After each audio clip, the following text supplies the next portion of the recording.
Esto es su noticiero Notivisión, con Héctor Polo.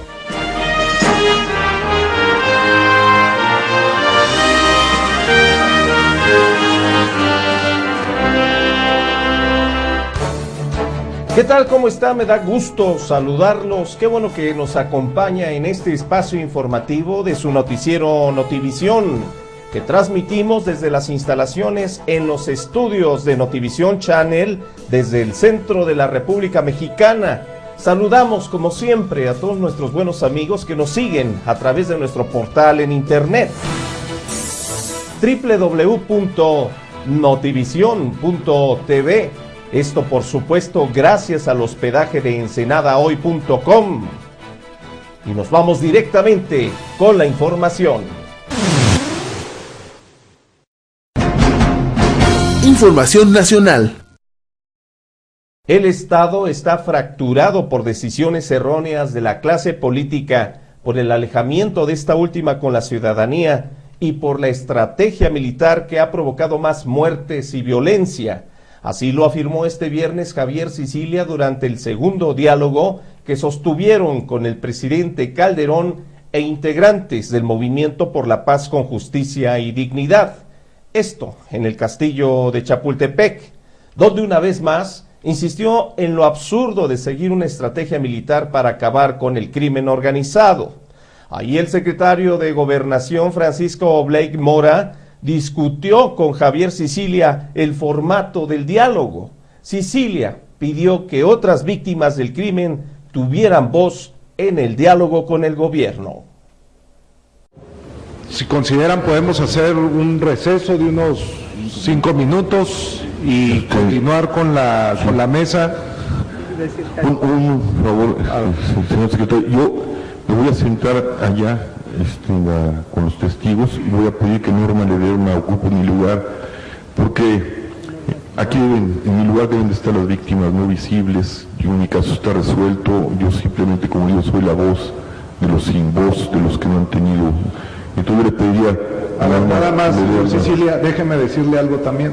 Sí, no estaba acordado, acordamos. Pero, ¿por qué la norma por encima de lo humano y de los... El diálogo no se basa en las normas, se basa en seres humanos, que estoy pidiendo que yo quiero estar representado por Norma, no me va a permitir eso.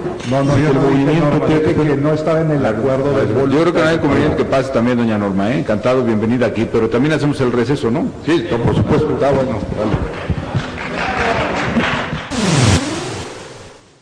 La detención en México de un destacado capo de los Zetas, responsable de la muerte de 52 personas en el incendio del Casino Royal de Monterrey, ha provocado una cadena de enfrentamientos entre narcotraficantes y policías en varios estados de la República. Debajo de los pupitres y comentando lo que estaba pasando. Así han vivido estos estudiantes de una escuela de Saltillo, al norte de México, uno de los tiroteos entre los Zetas y la policía. No, esa es una pinche güey. Eso, güey, es un cuerno de chivo, güey, para que prenda, güey. Durante horas la ciudad se ha convertido en un campo de batalla. Las calles se han llenado de casquillos y cargadores y el destrozo del intercambio de disparos se ha notado por todas partes. El origen del enfrentamiento ha sido la detención de este hombre, Carlos Oliva, alias La Rana, el jefe de los Zetas en varios estados del norte de México. La Rana es el tercero en el escalafón de los Zetas a nivel nacional, pero además las autoridades le consideran el autor intelectual de la mayor masacre cometida en México en los últimos años. Oliva Castillo le dio instrucciones a Medina Mejía para que perpetrara el ataque al Casino Royal en Monterrey, Nuevo León. 52 personas murieron y otras 10 resultaron heridas en el Casino Royal. Los criminales rociaron con gasolina el local, bloquearon las puertas y prendieron fuego. El motivo, los dueños del casino se negaron a ser extorsionados. La detención de La Rana ha provocado también una pelea entre dos grupos de narcos en esta prisión de Nuevo León. El resultado, 7 presos muertos y 3 heridos. Los 16º Juegos Panamericanos arrancan con una ceremonia que promete ser tan espectacular como blindada. Los Juegos Panamericanos arrancarán esta noche con una ceremonia que promete ser tan espectacular como blindada. Según cifras extraoficiales, cerca de 3.000 efectivos custodiarán al Coloso Tapatío, cuyas inmediaciones ya cuentan con presencia policíaca. Los primeros retenes están colocados en los accesos viales donde es necesario presentar el boleto de entrada para seguir con el resto de los filtros de seguridad. La ceremonia de apertura de la denominada Fiesta de América contará con la presencia de Vicente y Alejandro Fernández, Maná, Lila Downs, Eugenia León, la soprano Olivia Gorra, el tenor José Luis Duval y Norte Collective, quienes serán los encargados de dar inicio a los 16 días de actividades en Guadalajara. Información internacional. De Madrid a Nueva York, los jóvenes se rebelan contra los gobiernos y piden un futuro mejor. Ya no solo protestan contra las grandes instituciones internacionales, sino contra los gobiernos y las instituciones bancarias de sus propios países. Esta reacción responde a una frustración de una generación preparada que ahora no encuentra empleo correspondiente a su preparación, y también una frustración en su percepción de cómo funciona la sociedad. Hace 10 años Génova se convertía en un campo de batalla con miles de jóvenes protestando contra las decisiones económicas del G8. Ahora en las calles los jóvenes organizan debates políticos. La crisis, al afectar tan gravemente la economía cotidiana, ha llevado a que los jóvenes protesten en su propio entorno, contra sus propios políticos y no solo contra instituciones internacionales. Primero fue Grecia. Hace 10 meses emergían las revueltas en el norte de África. Luego llegó el 15M español. Después fueron los israelíes y ahora los estadounidenses. Por un lado, los jóvenes actúan en cada país, se agrupan y se manifiestan. Por otro lado, están conectados, se convierten unos en referencia de otros y unos movimientos estimulan a otros. Y por otra parte, han conseguido estar en la agenda pública. Y eso es muy importante, que los problemas de la juventud emerjan como problemas radicales en sociedades en las que cada vez hay menos jóvenes. Comparten las dificultades para encontrar un trabajo. En el mundo, según la OIT, hay 81 millones de menores de 25 años en paro y 150 millones que, aunque tienen trabajo, cobran menos de 1,5 € al día. En los próximos 5 años, 300 millones más buscarán empleo. La OIT alerta de que se corre el riesgo de tener una generación perdida. Que hay una reacción. Y esta reacción corresponde a una frustración de una generación preparada que ahora no encuentra empleo correspondiente a su preparación y también una frustración en su percepción de cómo funciona la sociedad. Hay una frustración política. Para la Organización Internacional del Trabajo es necesario priorizar las políticas de empleo juvenil. De Madrid a Nueva York, los jóvenes recuperan la calle y se manifiestan contra los símbolos del poder. Portugal recorta la paga extra de Navidad. Más medidas de austeridad para los portugueses. El gobierno ha anunciado en la presentación de los presupuestos 2012 que los funcionarios y pensionistas que cobren más de 1.000 euros, esto al mes, se quedan sin las pagas extras de Navidad y de verano, al menos durante 2 años. Aplicar estas y otras medidas es, según el primer ministro, la única manera de reducir el déficit. En la calle se esperaba que los presupuestos fueran austeros, los más duros de la historia de este país. Pero las medidas anunciadas han sorprendido a todos y demuestran que el gobierno portugués está decidido a cumplir lo pactado tras el rescate financiero e incluso ir más allá. Esto nos afecta a todos porque es el IVA, más horas de trabajo, quitar las pagas extras. Ya la vida estaba complicada, ahora estará peor. Antes del anuncio ya se hablaba de que iba a ser una bomba y lo fue. Los presupuestos de 2012 prevén eliminar las pagas de vacaciones y Navidad para los funcionarios y los trabajadores de empresas públicas y pensionistas que cobren más de 1.000 euros al mes. El primer ministro se disculpó diciendo que nunca pensó que tuviera que aplicar medidas tan severas, pero que son la única solución, dijo, y lanzó algunas bombas más. Por las horas extraordinarias pagarán la mitad. En las empresas privadas se trabajará media hora más al día. Va a haber menos festivos y la edad de jubilación anticipada pasa de los 55 a los 57 años. Por más que el sector de la restauración, bares, cafeterías y restaurantes ha peleado para que no le subieran el IVA, por ejemplo, del agua mineral o de la Coca-Cola o de otros productos de un 6 a un 23%, no lo ha conseguido. Ahora dicen esto trae consigo el despido de 120.000 personas y el cierre de más de 50.000 establecimientos. Vamos a ir a un corte. Antes vamos a pasar a darles el reporte del clima. Vamos a ver cuáles son las condiciones climáticas que van a estar imperando en la región. Y volvemos. Recuerde que usted es el protagonista principal de este esfuerzo informativo de su noticiero Notivisión.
Regresamos con Héctor Polo en su noticiero Notivisión. Qué bueno que nos acompaña en este espacio informativo de su noticiero Notivisión, y le recuerdo, usted tiene una manera para poderse comunicar con nosotros. Hágalo esto a través de nuestro correo electrónico notivision.tv@hotmail.com. Escríbanos, denos su punto de vista, sus comentarios y sugerencias, así como también su oportuna denuncia ciudadana. Y si así lo desea, puede usted también agregarnos y seguirnos a través de las redes sociales. En Facebook estamos como Notivisión TV, y en Twitter usted nos puede seguir como @Héctor Polo.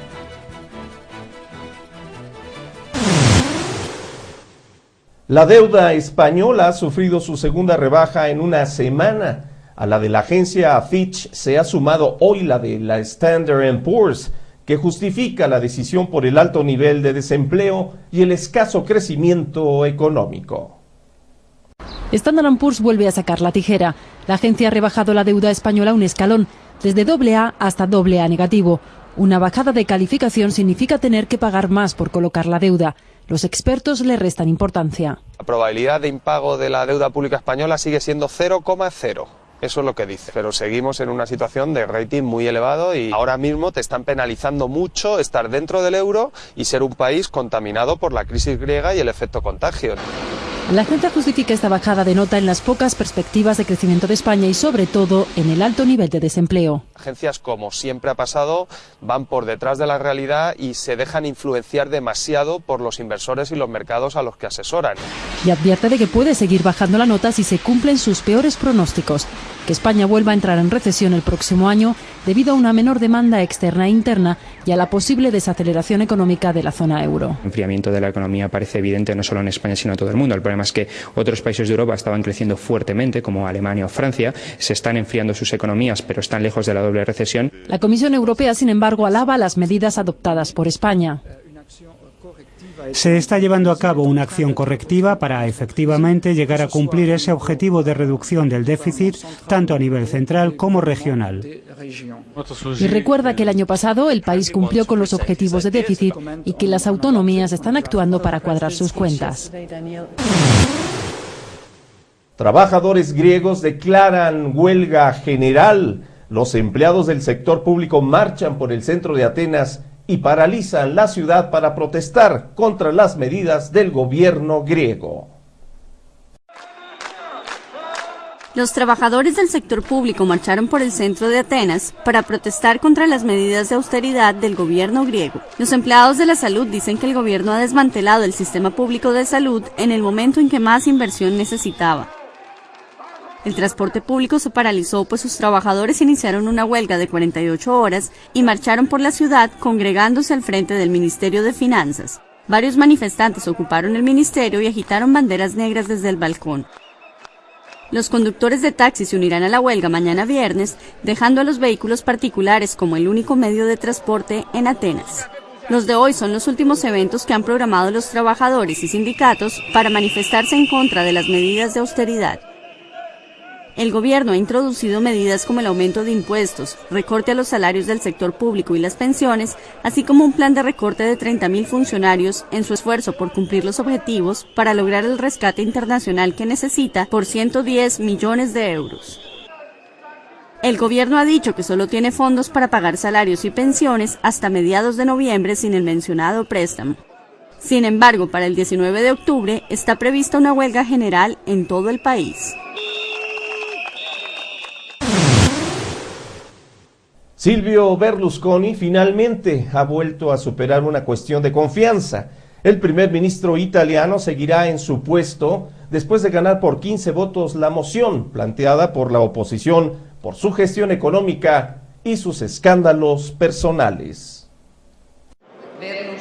El primer ministro italiano Silvio Berlusconi sobrevivió a un voto de confianza en el Parlamento, pero su estrecha mayoría plantea dudas sobre su capacidad para gobernar de manera efectiva en momentos en que el país necesita mano firme durante la crisis económica.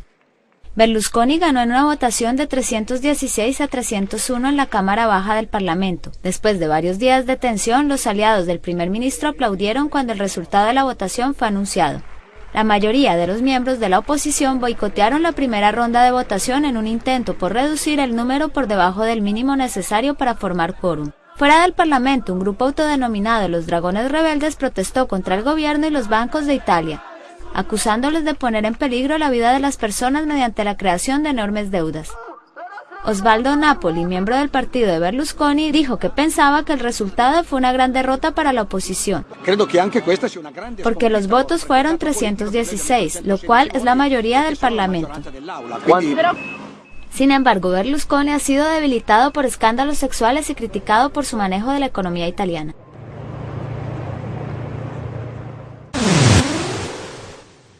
El gobierno israelí ha ordenado la demolición de una planta fotovoltaica construida en Cisjordania, esto con fondos de la cooperación española, un proyecto inaugurado el año pasado y que suministra energía eléctrica a 40 familias en una aldea, esto porque no tienen los permisos adecuados. Es Emnaisel, una aldea que apenas aparece en los mapas. Está en la llamada Zona C, el territorio palestino que está bajo control israelí. Durante más de 40 años, sus habitantes no han tenido luz eléctrica, pero hoy su vida es algo menos dura. Todas las familias de la aldea tienen electricidad desde que el año pasado una ONG española instaló estos paneles solares. Una situación que podría acabar en cuestión de días. Nos llegó una orden de demolición el día 11 de octubre. Por la cual, de forma inminente, el día 18 de octubre, el ejército israelí demolerá las instalaciones que tengan a mis espaldas, instalaciones que han sido financiadas enteramente por la cooperación española. La población se encarga de mantener las placas fotovoltaicas. Aïd Abdallah es uno de los responsables técnicos. Nos enseña la orden de demolición que encontró tirada en el suelo y el documento que demuestra que su familia es la propietaria de esta tierra. Si destruyen esto es para hacer nuestra vida más difícil y que nos marchemos de aquí, nos dice. Las autoridades israelíes argumentan que la construcción se ha hecho sin licencia. La forma legal, según Israel, para conseguir construir una estructura de este tipo es mediante permisos de construcción. Pero cabe decir que solamente un 1% de esos permisos se les han dado a los palestinos. La orden de derribo también incluye varias casas. En este proyecto la cooperación española ha invertido casi 300.000 euros. Si demolen estas instalaciones, no solo se perderá esa inversión, también se quedarán sin electricidad más de 300 personas. El camino de las mujeres hasta el campo de refugiados keniano de Dadaab, el más grande del mundo, está plagado de peligros, pero la vulnerabilidad de las mujeres también es patente al final del viaje. Muchas han sufrido violaciones y agresiones. Muchos hombres se quejan también de la inseguridad. Desde el aire se aprecian mejor las dimensiones del campo de refugiados más grande del mundo, pero los dramas del hambre y la guerra que habitan este lugar solo se conocen de cerca. A sus 28 años, Safi tuvo que huir de Somalia con 4 hijos. Pensaba que lo peor quedaba atrás, pero por el camino se cruzó con 8 hombres que la violaron salvajemente y le robaron lo poco que tenía, incluso la ropa que llevaba puesta, nos cuenta. Su historia es una entre miles y nos habla de la especial vulnerabilidad que sufren las mujeres en esta situación, un peligro que no acaba al final del viaje. Muslima tiene 73 años, lleva aquí 6 meses y confiesa que le aterra salir del recinto a por leña para cocinar, un trabajo del que aquí se encargan las mujeres. También muchos hombres como Hassan se quejan de la inseguridad y desde el Alto Comisionado de la ONU para los Refugiados reconocen que faltan policías. Ahora mismo pues habría unos 60 policías aquí. Controlar esto es imposible. Y es como controlar la frontera con Somalia. Es una frontera enorme, súper porosa. El recinto está diseñado para acoger a 90.000 personas, pero son ya casi medio millón las que malviven aquí hacinadas. La ayuda se queda corta y nada parece indicar que las cosas puedan mejorar pronto. Se estrella un avión caza durante un festival aéreo en China. El piloto de la aeronave pudo salvar su vida. El espectáculo aéreo celebrado en China cada año transcurría sin incidentes hasta que de repente un avión caza empezó a moverse en el aire de forma extraña. Perdió el control y comenzó a caer. Por suerte, el paracaídas se abrió a tiempo, el piloto saltó y se salvó la vida. Gracias por haber estado con nosotros en este esfuerzo informativo de su noticiero Notivisión. Como siempre, yo lo espero dentro de 1 hora con más información. Soy Héctor Polo. Pásela muy bien.